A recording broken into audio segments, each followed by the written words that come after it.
Hey guys, my name's Suited Noob and I'm going to give you guys a rough guide on street layouts for SimCity. Now there are three street layout types I'm going to cover in this guide. One is the standard grid, another is the cartwheel, and the last one is called the loop or the lollipop, which is basically the more contemporary street layout that we have now.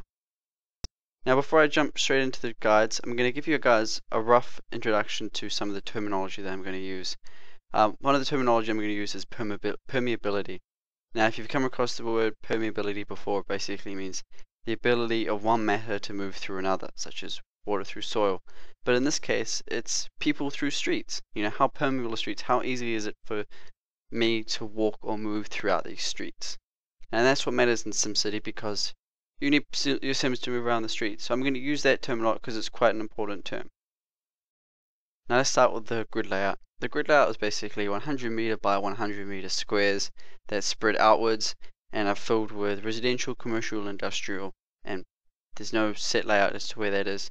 Now the advantage of having a grid layout is it's highly permeable. Your Sims can move throughout the roads, they know where they're going, they can see it. Grid layout has direct sight lines as to where they're going, so they know where they're going and they're going to follow that travel. It's very permeable and it's good for moving Sims around because it has lots of access points, there's no dead ends, there's just straight lines going places, and that's what matters for Sims.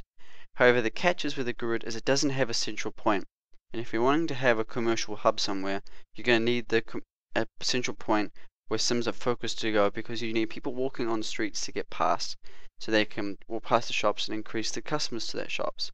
With a grid, everything is spread out, so the Sims are spread out everywhere as well, and that means you're not going to have that focus of Sims going past shops to increase sales.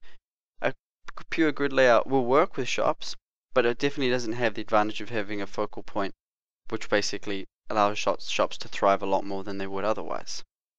Now the second road type is the cartwheel, and if you're one of any Americans out there watching this, the best example I can think of would be Washington DC. Big long avenues, big roundabouts, forming a sort of semicircular pattern. This idea was loosely drawn up during the period of when garden cities were popular. So that idea sort of evolved over time, especially with the development of the car. But that kind of whole idea of having a focal point spreading out with circles around it and big avenues, big intersections. The great thing is with that, you have a focus point. You can have something really important, whether it's a university, whether it's a big commercial district. It focuses your Sims towards it. However, the problem is with that kind of stretching out circle sizes, you're going to have odd squares, odd shaped perimeter blocks inside there, and it's difficult for when you try to build a consistent sort of residential units or commercial buildings. They're not all going to be the same size, and they're all going to grow on funny angles, and that can be quite awkward, and it can limit what kind of services can go in there. You may only be able to have low density houses fit in there because of the size of the blocks, not because of the road density sizes. So that is a catch when you have the sort of cartwheel plan. And finally, there is the lollipop plan. This is the most contemporary one that I have in my country. Basically, cul-de-sacs everywhere, nice big loops. It's very pretty to look at. You can go wherever you want. It's pure creative freedom. You can just draw a squiggly road and it ends somewhere, and it looks really nice to look at from above, because it's just whatever you want it to be. The catch is you don't have that permeability. You know, you have cul-de-sacs, you have dead ends. Your Sims can't go everywhere. They have to go out and around. They have to find their way around, and this is bad news for traffic, because without that permeability, traffic is focused to go down certain roads, but not in a good way. It's focused to go because it has to. You know, there's no way through it. It has to go all the way around, and that's bad for traffic, and that's bad for businesses, because it doesn't have necessarily a focal point in the center where you can build a commercial district. It might be focused around the outside, where Sims have to drive all the way around just to get to their workplace. And that's bad, because that's going to increase traffic. So now that we've looked at the three street types individually, what are their advantages when you start squishing them together? I mean, obviously, the cartwheel and the grid have their separate advantages. One being is highly permeable, but doesn't have a focal point.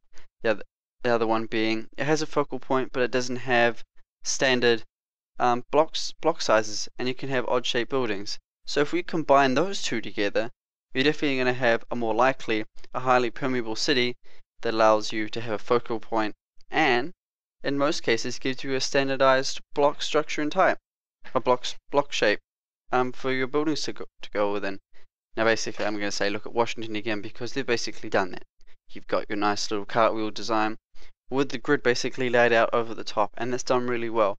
And in this example you can see how everything works together. The problem here is industry.